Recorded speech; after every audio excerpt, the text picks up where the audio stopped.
Demon Butler. Good evening, ladies and gentlemen. I would introduce myself, but I'm merely a nameless demon. In the past, some have called me Noir, but that is not an appellation I'm very fond of. I prefer to be called Cruel, but more recently, that has also changed. Great Rumu has given me a new name, a real name, Diablo. It is a great honor and pleasure. I would like to share what I'm feeling with all of you. As such, I've decided to set up this interview to tell you more about how Great Rumu and I first met. It's a fascinating story, really. I'm sure you will find it both entertaining and deeply moving. I trust there are no objections? Good. Then I'll begin.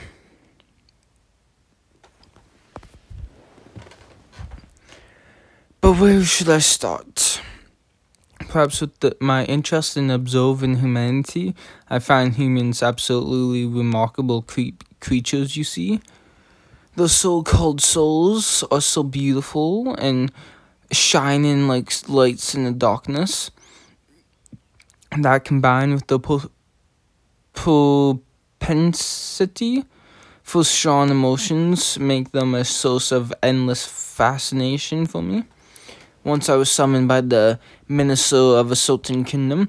I remained by his side until the day he died. His foolishness truly knew no bounds. It was like highly entertaining. On another occasion, I answered the call of a lonely noblewoman.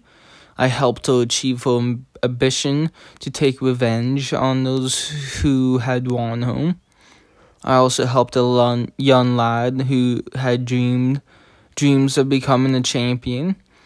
Although in his case, it was my own curiosity that drew me to him. He was just so weak, so reckless, yet always put the happiness of others ahead of his own. He was quite a foolish human. There were others, of course, and all of them were just as fascinating and strong-willed. Willpower, ambition, call it what you will, that's what really refines and polishes a soul. No matter how filthy a soul may seem at first sight, with the right ambition it can become as bright and beautiful as any jewel.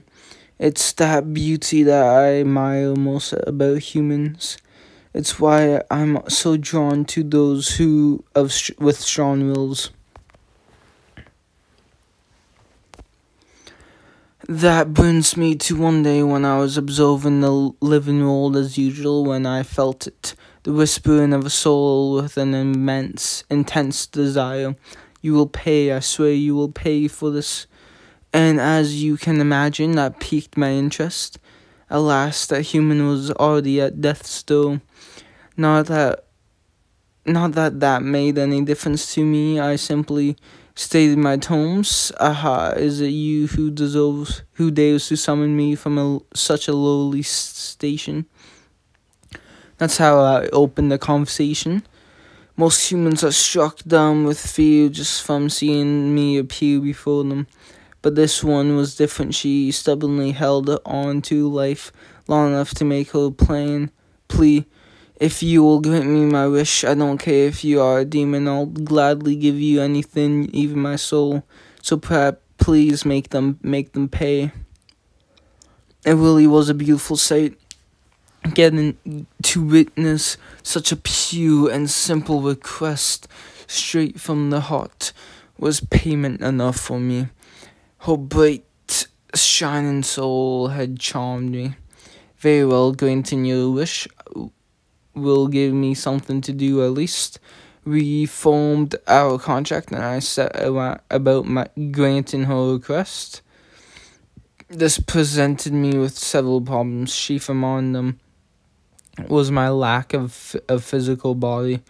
I claimed my summoner's flesh for my own. Under normal circumstances, I'd have harnessed the power of her soul as well. But that soul was just so enchanting that I allowed it to pass into the great beyond, along with her husband's. That's not something I do just for anyone.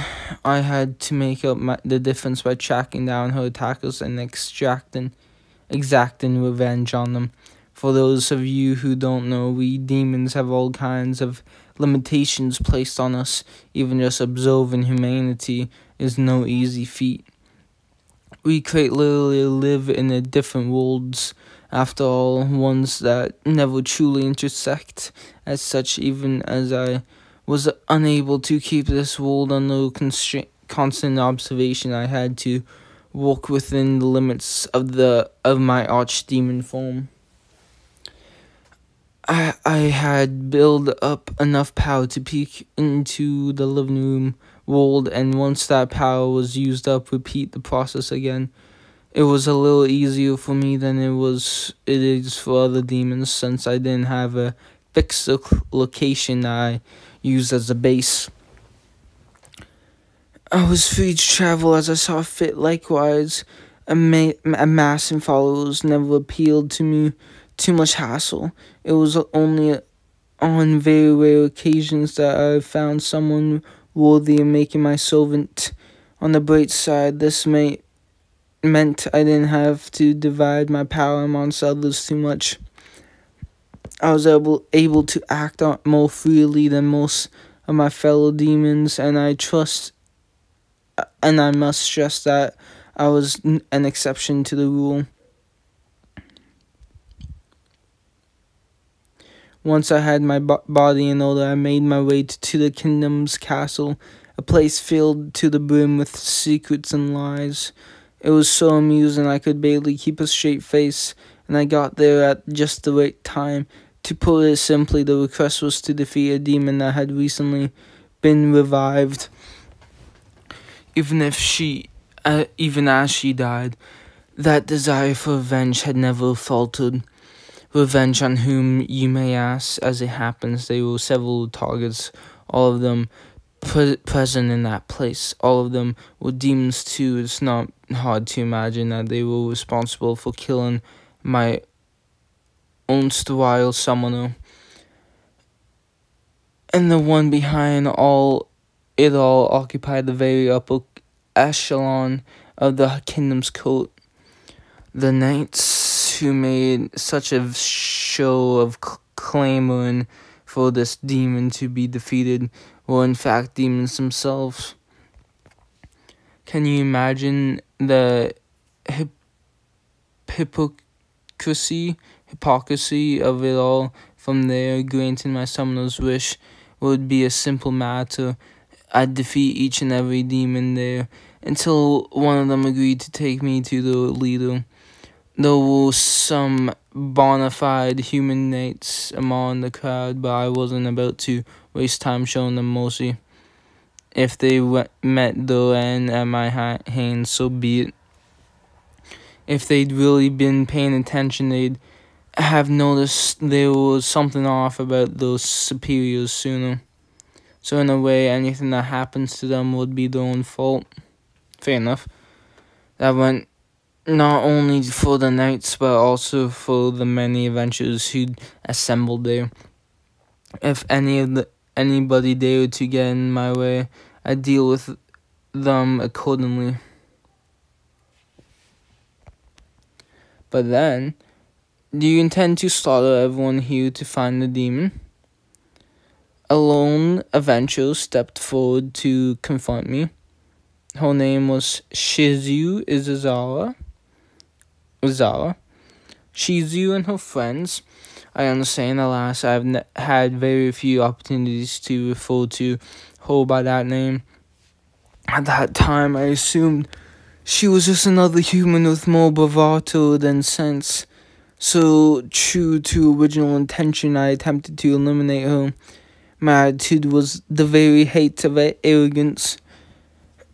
When she took my fireball head on without even flinching, I realized how wrong I'd been about her. Have no effect on me, she said. It turned out she was an elementalist, but she wielded the power of Ifrit, a superior spirit. I can only blame my foolish pride for not recognizing such a remarkable power. If further proof of her be needed, though Shizu had completely united with this spirit, she remained human in appearance. She'd be able to pass as human in the crowd, and no one would ever suspect, not even me. Now, superior spirits are said to be a natural enemy of every archdemons. Perhaps Shizu was feeling a little arrogant herself. If she'd been facing anyone else but me, she would have triumphed easily.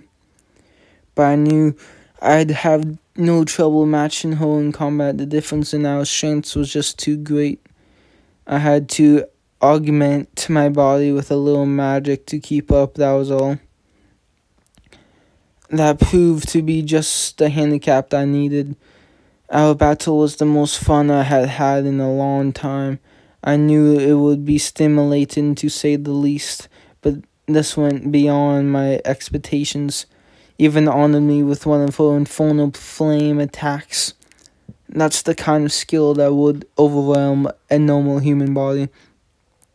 To wield a superior spirit's power so masterfully all on her own inflicted real culpable pain on me. I was full of admiration for her. But all too soon it was time for the fun to end.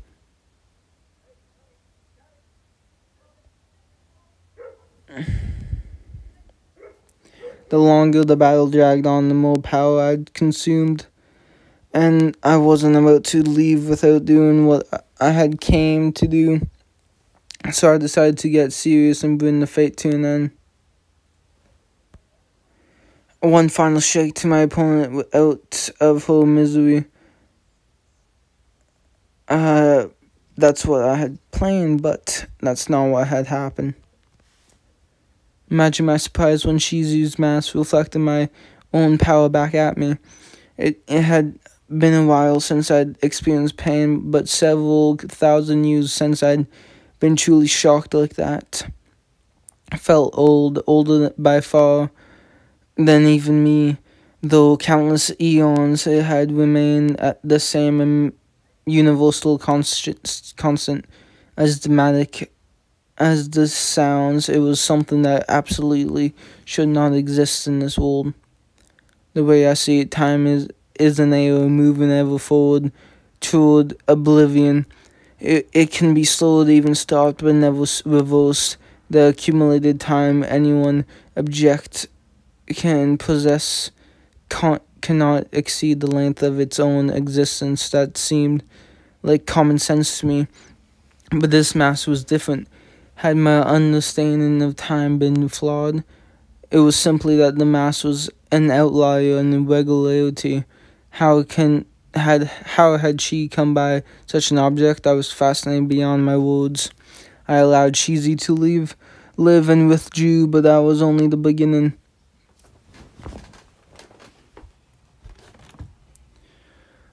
That night, Shizu came dangerous close to being killed by an opponent named Othos. Humans are very weak. Shizu was an accomplished fighter, but she was nowhere near the level of a saint. I was quite surprised knowing how well she used Ifrit's power. A human is just a human. Tire them out, and they'll be unable to fight at full capacity, making her an easy win. Such fleeting, fragile creatures have it was no longer irrelevant to me. My battle with Shizu had essentially ended in a draw. That meant the world at large would perceive us as being of equal strength. So if Othos killed Shizu, that would make it seem like he was stronger than me. I couldn't allow such a rumor to get about. Besides, dying by that weakling's hands would be far too ignoble, and then for a warrior capable of inflicting pain. So I kept my promise, granted my summoner's wish, and saved Shizu in the process. We had our fair share of run-ins in the years that followed. Sometimes we'd be enemies, other times allies. Perhaps our fates will intertwine. Well, it was an entertaining way to kill time at the very least. Then decades, and then we enter the next chapter. Shizu's journey finally came to an end in the presence of a certain slime. That he was someone worthy of being my master. When Shizu's mask actually cracked, it was clear to me that something truly remarkable was taking place. And the fact that Great Rumu was able to repair it only confirmed my suspicion. The mask remained as it was, impossible accumulated time and all. That point was its genesis and its destruction. Whatever endless loop had been set in motion, it all led back to this. If I were to observe Great Rumu, I might finally understand the truth that lies at the heart of all creation. And that was what I believed. A cause and a master truly worthy of dedicating my life to. The more I observed him, the more obvious it became that Great Rumu was no ordinary slime. His appearance alone was enough to soothe any heart or mind. That slick, streamlined form and soft, bouncy texture, they were simply divine. He had a certain dignity, a refinement that others of his species lack. What do you think all slimes look alike? You are wrong. There must be something amiss with your vision. Those eyes of yours are clearly not doing the job. Perhaps I should gouge them out for you. Excuse me, I got a little excited. To return to the story, I was finally able to meet Great Rumu, the master I was destined to serve. Mere words fail to do justice. You have had enough of me praising his good points, but I have only just begun. This is where it gets really interesting. You say we are running out of time. I had so many more details I wanted to stress too, but I plan on revisiting this subject some other time. I'll get back to my story. Last week requests her last will to and testament of you will, if you will, was to be taken into Great Rumu's body. As a result of that, he obtained a new human form. That was the point at which my time ran out. I was crushed that I couldn't observe what happened next, but as I have said before, we demons have our limitations. Connecting to the living world, even just to peek in it, consumes power. I didn't take my eyes off Shizu since she met Great Rumu, so it was inevitable I'd run out of magic sooner or later. Down my disappointment and awaiting my next opportunity to turn out to be a rather long wait. The living world for so long and had taken its toll on me. Physical form would have been the ideal solution, but it was not to be. To do that, I need to be summoned first, and nobody saw fit to call on me. Myself and asking to be made his follower directly was an option, but not exactly good form.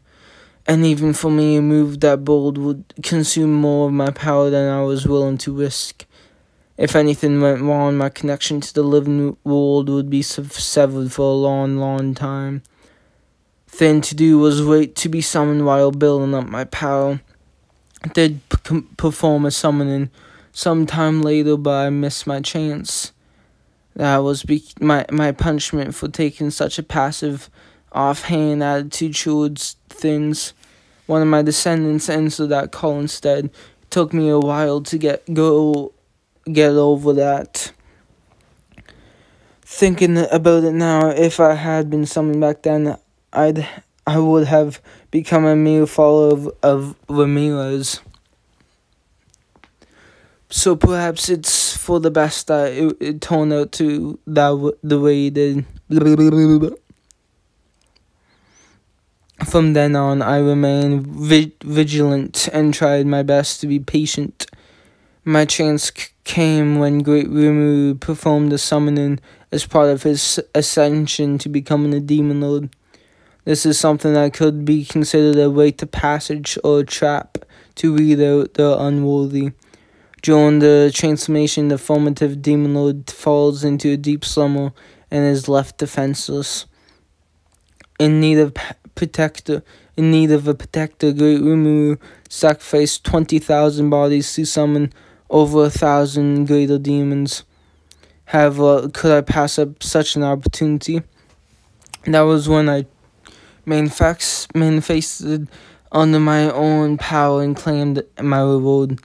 Of course, the rabble that had gathered there all welcomed me with open arms, never uttering a single complaint. After that, I gained a physical body, and at last I was able to start taking an active part in proceedings. But it wasn't all smooth sailing. It was far more cruel than I'd given him credit for. I hastened to join him and take up service, but he shrugged me off with a mere, "You can go home now." That was the closest I have ever come to shedding tears.